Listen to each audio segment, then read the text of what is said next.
Welcome to the my notes diary. Hello viewers, আসসালামু আলাইকুম। আজকের ভিডিওটিতে আপনাদের স্বাগতম। আজকের ভিডিওটির মাধ্যমে আমরা জানব বাংলাদেশ সামরিক শক্তিতে বাংলাদেশের হাতে কোন কোন ধরনের অস্ত্র আছে, বাংলাদেশের প্রতিপক্ষ কারা, বাংলাদেশের এই মুহূর্তে যুদ্ধ হলে বাংলাদেশ কোন কোন ফ্রন্টে লড়াই করতে হবে। তো এই সকল বিষয়ে আজকে জানব। তো আপনারা সাথেই থাকুন, ভিডিওটি না টেনে সম্পূর্ণ দেখুন। তো আপনারা জানেন বাংলাদেশের মোট জনসংখ্যা বর্তমানে 17,80,00,000 প্লাস।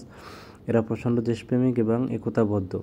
আপনারা এটা 24 জুলাই দেখতেই পেরেছেন যে বাংলাদেশ একতাবদ্ধভাবে কীভাবে স্বৈরাচার সরকারকে তখন উৎখাত করেছে।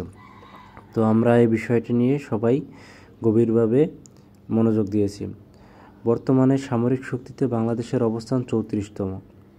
সামরিক শক্তির সম্পর্কে যে তথ্য ধারণা করা হয়, এটি গ্লোবাল ফায়ার পাওয়ার, সামরিক শক্তিতে কী পজিশনে আছে, কী কী অস্ত্র আছে, এগুলো দ্বারাই নির্ধারণ করা হয়।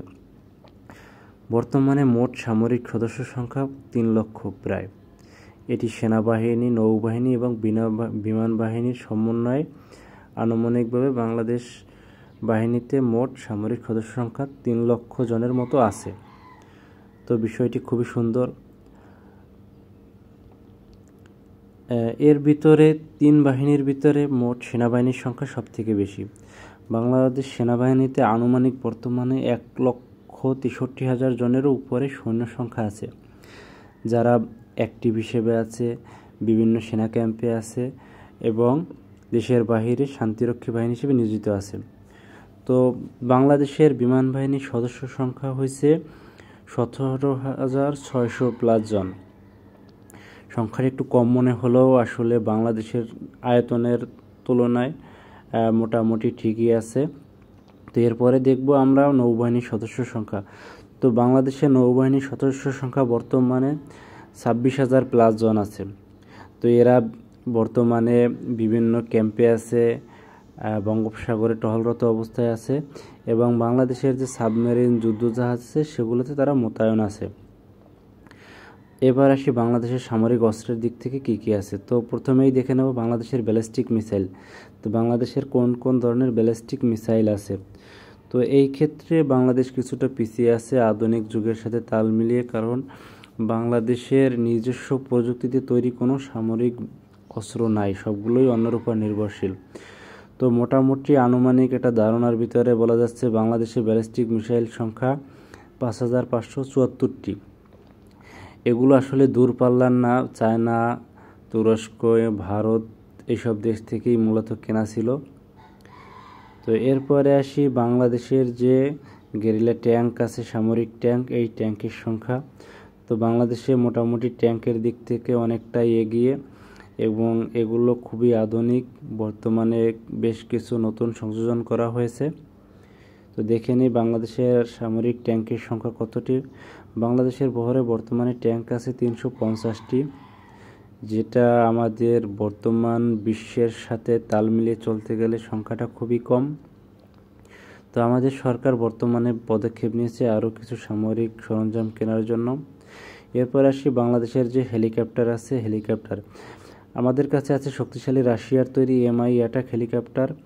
এর সংখ্যাটা 8টি। বর্তমানে যুদ্ধক্ষেত্রে আসলে আকাশপথ সব থেকে গুরুত্বপূর্ণ। তো আমাদের বর্তমান সরকার বিভিন্ন ধরনের পদক্ষেপ নিয়েছে। এই রাশিয়ার MI অ্যাটাক হেলিকপ্টারগুলো খুবই কার্যকরী। তো এরপর আসি যুদ্ধ বিমান। বাংলাদেশে মোট যুদ্ধ বিমানের সংখ্যা আছে 300 প্লাসেরও অধিক। তো এর ভিতরে রাশিয়ার তৈরি MiG-29 আছে 8টি। এগুলো খুবই পুরনো, 3য় প্রজন্মের কিংবা 4র্থ প্রজন্মের। তো আমাদের আরও দরকার 5ম প্রজন্মের কিংবা 6ষ্ঠ প্রজন্মের আধুনিক যুদ্ধ বিমানগুলো। মোট এবং অর্ডারকৃত যে যুদ্ধ বিমানগুলো আছে সেগুলো খুব দ্রুতই আমাদের যুদ্ধবহরে সামরিক বাহিনীতে যুক্ত হবে। সেক্ষেত্রে আছে চাইনিজ Z10C কিনবে 35 প্লাস অর্ডারকৃত। শোনা যাচ্ছে রাফায়েল কেনারও সম্ভাবনা আছে। তারপরে আমেরিকার F-16ও কেনার সম্ভাবনা আছে। তো এরপর আসি বাংলাদেশ নৌবাহিনীর কাছে কী কী আছে। বাংলাদেশ নৌবাহিনীতে বর্তমানে 90টির উপরে যুদ্ধজাহাজ আছে, যেগুলো আমাদের বঙ্গোপসাগরে, আমাদের যে ইন্টারনাল যে সমুদ্রে তারা টহলরত অবস্থায় আছে। তো যুদ্ধক্ষেত্রে হলে এগুলো ফ্রন্ট লাইনে চলে আসবে। তো আমাদের হাতে আসলে ধরনের কোনো চিন্তাভাবনা নাই। বাংলাদেশের হাতে আছে সাবমেরিন। আমাদের বর্তমানে সাবমেরিন আছে 2টি। সাবমেরিন যুগে বাংলাদেশের অবস্থান 57তম। তো আসলে আমাদের সাবমেরিন আরও বাড়াতে হবে, কারণ আমাদের বিশাল একটি এরিয়া হলো সামুদ্রিক এরিয়া। তো এক্ষেত্রে সাবমেরিনের ভূমিকা অত্যন্ত গুরুত্বপূর্ণ। বাংলাদেশের হাতে 550+ অত্যাধুনিক সক্রিয় কামান আছে। তো এটি একটি খুবই পজিটিভ দিক যে আমাদের হাতে এই ধরনের অস্ত্র আছে। এবং আপনারা জানেন যে বিগত 15টা বছর আসলে আমরা সামরিকভাবে ওইভাবে আগানো যায়নি, কারণ আমাদের উপরে নিয়ন্ত্রণ করতো ভারত। তো এটি একটি বড় সবথেকে খারাপ দিক। এবারে আসি আমাদের যুদ্ধক্ষেত্রে বর্তমানে ফ্রন্ট লাইনে শত্রু কারা। তো আমাদের এখন বর্তমানের 1 নম্বর শত্রু হলো ভারত, কারণ ভারত আধিপত্য বিস্তারের ক্ষেত্রে আমাদের বাংলাদেশে যে কোনো সময় যে কোনো ধরনের আগ্রাসন চালাতে পারে। 2 নম্বরে আমাদের প্রতিবেশী মিয়ানমারে সবসময় সামরিক শাসন জারি থাকে। তো এদের সরকার বিভিন্ন ধরনের উস্কানিমূলক কর্মকাণ্ড পরিচালনা করে আসতেছে। তাদের নিজস্ব যে বিদ্রোহীগুলো আছে এগুলোকে নিয়ন্ত্রণ করতে পারতেছে না। তারপর 3 নম্বরে আছে আরাকান আর্মি, যারা বর্তমানে অস্ত্রশস্ত্রতে অনেকটাই এগিয়ে কিন্তু আর্থিক দিক থেকে অনেকটাই পিছিয়ে আছে। তো এই হলো বাংলাদেশের 3টি ফ্রন্ট। বাংলাদেশের হাতে আছে 50+ অত্যাধুনিক ড্রোন। আপনারা জানেন যে তুরস্ক থেকে বাংলাদেশ বেশ কিছু ড্রোন ক্রয় করেছে। তো এই ড্রোনগুলো আসলে খুবই উপকারী। বর্তমানে এগুলো বাংলাদেশের সীমান্ত এলাকায় টহলরত অবস্থায় আছে। তো এই ড্রোনগুলো খুবই গুরুত্বপূর্ণ। আমাদের যে অ্যাটাক হেলিকপ্টারগুলো আছে এগুলো আরও সরকার উদ্যোগ নিয়েছে যে বেশ কিছু সামরিক হেলিকপ্টার ক্রয় করার জন্য। আপনারা জানেন যে বর্তমানে আমাদের ভারতের সাথে সম্পর্ক ভালো, পাকিস্তানের সাথে সম্পর্ক ভালো, রাশিয়ার সাথেও ভালো, চায়নার সাথেও ভালো, আমেরিকার সাথেও মোটামুটি ভালো। তো এই ক্ষেত্রে আমরা চাইলে বর্তমানে সামরিক অস্ত্রের দিক থেকে অনেকটাই এগিয়ে যেতে পারবো। বিশেষ করে আমরা পর্যাপ্ত সাপোর্ট পাবো মুসলিম দেশ তুরস্ক থেকে এবং রাশিয়া থেকে, চায়না থেকে। তো আমাদের ফ্রন্টলাইনের যে যুদ্ধক্ষেত্র, এক্ষেত্রে সবথেকে ভয়ঙ্কর দিক যেটা হলো আমাদের প্রতিপক্ষ যেটা বর্তমানে ভারত, মায়ানমার এবং আরাকান আর্মি। তো আমাদের অভ্যন্তরীণ দিক থেকে আছে কুকি চীন। তো এই 4টা ফ্রন্টে আমাদের যুদ্ধ করা লাগবে, কারণ এই ফ্রন্টগুলো খুবই লাইমলাইটে আছে, কারণ আমাদের চারদিকে আছে ভারত, মিয়ানমার। তো পুরোটাই আমাদের 2টা প্রতিবেশী দেশ আছে। আসলে 2টা দেশ হচ্ছে কুলাঙ্গার, এদের দ্বারা কখনোই ভালো কিছু সম্ভব না।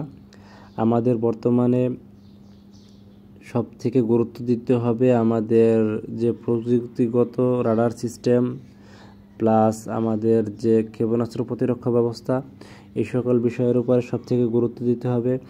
আমাদের বর্তমান সরকার যতটুকু শুনেছি যে তারা উদ্যোগ নিয়েছে S-400 ক্ষেপণাস্ত্র বিধ্বংসী যেগুলো আছে রাডার সিস্টেম সেগুলো ক্রয় করার জন্য। আরও বেশ কিছু চাইনিজ যুদ্ধবিমান ক্রয় করার সম্ভাবনা আছে। তো এগুলো হলে আসলে আমাদের ফ্রন্ট লাইনে চলে আসবে, তখন ভারত কিংবা অন্যান্য যে প্রতিপক্ষ আছে তারা আমাদের দেশে আক্রমণ করার সাহস পাবে না। কারণ বর্তমানে সব থেকে চাপে আছে ভারত। তারা পাকিস্তানের সাথে যুদ্ধ করা লাগতেছে, চায়নার সাথে যুদ্ধ করা লাগতেছে। যদি তৃতীয় পক্ষ বাংলাদেশ হয় তাহলে ভারতের আসলে কুলকিনারা থাকবে না। তো আপনারা সবাই চান যে আমরা আরও এগিয়ে যাই, আমাদের দেশের মানুষজনও চাচ্ছে যে বাংলাদেশ যেন সামরিক শক্তিতে আরও এগিয়ে যায়, কিন্তু বিগত সরকার ওইভাবে পদক্ষেপ নেয়নি দেখে আমরা অনেকটাই পিছিয়ে ছিলাম। তো আজকের ভিডিওটি ভালো লাগলে অবশ্যই আমার চ্যানেলটি সাবস্ক্রাইব করবেন, সবাই সাথেই থাকবেন। সবাইকে আজকের মতো ধন্যবাদ। পরবর্তী ভিডিও পাওয়ার জন্য সবাই অপেক্ষা করুন। আল্লাহ হাফেজ।